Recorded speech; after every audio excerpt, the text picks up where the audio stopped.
Hello guys, welcome to my channel trading chart patterns. Now I am analysing this stock Vedanta. अगर आप इस stock को closely देखेंगे तो आपको पता चलेगा इस स्टॉक के पास में जो मेजर सपोर्ट है वो ये वाला लेवल है 243 का। ठीक है, मेजर सपोर्ट 243 का है। ठीक, अब ये स्टॉक इस मेजर सपोर्ट के ऊपर में चल रहा था। ठीक है, ये वाला जो लेवल है 340, ये इसका एकदम स्ट्रॉन्ग रेजिस्टेंस है, स्ट्रॉन्ग रेजिस्टेंस। स्टॉक एक दिन ऊपर जाके क्लोज हुआ, नेक्स्ट डे से इसमें शार्प सेलिंग आया। ठीक है, तो अब अपने करेंगे क्या, देखो अब आप लोगों को करना ये है कि यहाँ से यहाँ पे एक फिबोनाची लेवल लगाना है। ठीक है, फिबोनाची लेवल लगा लिए आप। फिबोनाची लेवल लगा के क्या देख रहे हैं कि स्टॉक बहुत तेज़ी से डाउन साइड लेवल पे तोड़ते हुए नीचे आ गया, लेकिन ये जो ट्रेंड लाइन है ये इसको सपोर्ट प्रोवाइड कर रही है। ठीक है, आप ये वाला ट्रेंड लाइन ले लो या आप ये वाली ट्रेंड लाइन ले लो, कोई भी ट्रेंड लाइन ले लो, वो इसको सपोर्ट प्रोवाइड कर रही है। ठीक है, तो अगर ये सारी ट्रेंड लाइन सपोर्ट प्रोवाइड कर रही है तो क्या हो रहा है, लेकिन स्टॉक में एक सेलिंग आया, स्टॉक नीचे से फिर रिवर्स होके लास्ट में ऊपर आया है। मींस सेलिंग तो हुई है यहाँ पे, नॉर्मली आप देखो सेलिंग हुई है, डाउन साइड में 10% टॉप से गिर गया स्टॉक। अभी क्या कर सकता है, ये यहीं पे कुछ दिन और रह के थोड़ा टाइम वेस्ट करके फिर डाउन साइड जब निकलेगा तो आपको अच्छा सेलिंग भी देगा। ये हम लोगों को ऐसे डेली चार्ट में देख के एक चीज़ समझ में आता है। अब डेली चार्ट में जो मेजर रेजिस्टेंस हो गया वो क्या हो गया, 350 इस स्टॉक का मेजर रेजिस्टेंस हो गया। एक होल नंबर है 350, ये इस स्टॉक के लिए मेजर रेजिस्टेंस क्रिएट हो गया। आइए अब हम आप लोगों को लेके चलते हैं इस स्टॉक के वॉल्यूम इंडिकेटर पे। तो वॉल्यूम में देखो इतने दिन के बाद में कितना ज़बरदस्त वॉल्यूम आया डाउन साइड का। देखो कितना ज़बरदस्त सेलिंग वॉल्यूम है। इसके पहले कहाँ आया था, यहाँ ठीक इसी लेवल से। इस बार कहाँ आया, ठीक इसी लेवल से टॉप से सेलिंग हुआ है स्टॉक। ठीक है, तो बहुत तेज़ी से नीचे की साइड में गिरा है, बहुत तेज़ी से सेलिंग भी आया है इसमें। मॉर्निंग में सुबह ओपन हुआ और फिर दिन भर गिरता चला गया 328 से, लॉन्ग फॉल, बहुत ही मेजर फॉल। ठीक है, आइए ये देख लिया वॉल्यूम बेसिस पे क्या समझ में आया कि सेलर एक्टिव हो चुके हैं। आरएसआई देखो, स्टॉक का आरएसआई भी डाउन साइड पे आ रहा है। आरएसआई में अगर ट्रेंड लाइन लगाओगे तो ऐसे दिख रहा है आरएसआई। ठीक है, ऐसा एक ट्रेंड लाइन बन रहा है आरएसआई का। ठीक है, स्टॉक क्या कर सकता है, इधर से और नीचे आ सकता है आरएसआई, और फिर अगर तोड़ के नीचे आएगा तो ओवरसोल्ड हो जाएगा। करेक्ट, ओवरसोल्ड हो जाएगा तो ये ओवरसोल्ड में होगा ट्रेडिंग, वहाँ पे आप इस पर बाई का अपॉर्चुनिटी खोज सकते हो। I am sorry for the trouble कि आपके पीछे बैकग्राउंड में वॉइस आ रहा होगा, लेकिन आई कांट हेल्प। देखो अब ईएमए के बेसिस पे देखो स्टॉक को, तो जब आप ईएमए के बेसिस पे देखोगे तो क्या दिखता है, 200 ईएमए मेजर सपोर्ट कहाँ है, 266.65। तो मेजर सपोर्ट स्टॉक का यहाँ पे क्रिएट होता है 266.65। ठीक है, को क्या हो सकता है, स्टॉक थोड़ा मोड़ा ऊपर जाएगा, फिर ऊपर से गिरेगा, गिरते गिरते अपने 200 ईएमए तक आएगा। ठीक है, ये हम लोगों को पता चलता है कैसे कि लॉन्ग टर्म देखो कितने दिन हो गए, पिछले साल नवंबर से अभी तक स्टॉक अपने 200 डेज़ के एवरेज प्राइस पे नहीं आया और अभी आ रहा है। अब मैं आप लोगों को कुछ बताना चाहता हूँ मेटल स्टॉक्स के बारे में। आप पुराना हिस्ट्री निकाल के चेक करना, नवंबर, दिसंबर, जनवरी, फरवरी, ठीक है, ये 4 जो मंथ होते हैं ना, इस 4 मंथ में हर मेटल स्टॉक लगभग पिछले 5-10 साल 15 साल का डेटा निकाल के देख लो, गिरता ही गिरता है।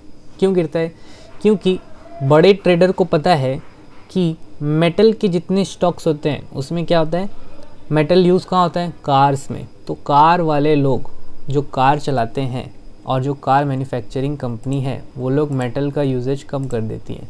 ठीक है, उसकी वजह से स्टॉक में डाउन साइड फॉल आता है। क्यों, क्योंकि मेटल का कंजम्पशन कम होता है तो मेटल का सेल कम हो जाता है। फिर जो भी मेटल कंपनीज़ होती हैं वो सारी मेटल कंपनीज़ एक्चुअली में अपने पूरे के पूरे स्टॉक को प्लस माइनस करके किसी ना किसी तरीके से जो Q3 होता है उस Q3 में वो लोग दिखाते हैं कि उनका सेल्स डाउन है। बड़े ट्रेडर को ये पता है तो सेल्स डाउन आने वाला है, इसीलिए जो सेकेंड क्वार्टर होता है, सेकेंड क्वार्टर रिजल्ट जब आता है तब से स्टॉक फॉल होना चालू करता है। तो ये देखो इधर में सेकेंड क्वार्टर रिजल्ट 29 अक्टूबर को आने के पहले स्टॉक में फॉल, आने के बाद में स्टॉक ऊपर गया फिर से फॉल। ठीक है, तो ये फॉल अभी और कंटिन्यू रह सकता है, एटलीस्ट 243, 235, 260 इस लेवल तक आप इस स्टॉक को रिवर्स होते हुए देख सकते हो, जिस स्टॉक का नाम है वेदांता। ठीक है, अब इस पे आ जाओ चार्ट पैटर्न के बारे में। ठीक है, लाइन चार्ट में लेके चलता हूँ आपको। तो आप देखो क्या बना रहा है स्टॉक, एक मिनिमम छोटा सा हेड एंड शोल्डर आपको दिखाई दे रहा होगा। देखो यहाँ से ऐसा ऐसा ऐसा क्रिएट हो चुका है। अब डाउन साइड निकलेगा तो एटलीस्ट कितना गिरेगा, एटलीस्ट इतना तो गिरेगा ही गिरेगा। तो एटलीस्ट अगर इतना गिरेगा तो कहाँ आ जाएगा, देखो आप ऑटोमेटिक देख के बता सकते हो 274, 260 के आसपास तक स्टॉक रिवर्स होके आ सकता है। यहीं पे इस स्टॉक को मिलेगा क्या, सपोर्ट, और यहीं पे क्या है, आने वाले टाइम पे 200 EMA ट्रेल हो के यहाँ तक आ जाएगा। ठीक है, तो स्टॉक में गिरावट आप ऐसा देख सकते हो। इस स्टॉक का नाम है वेदांता।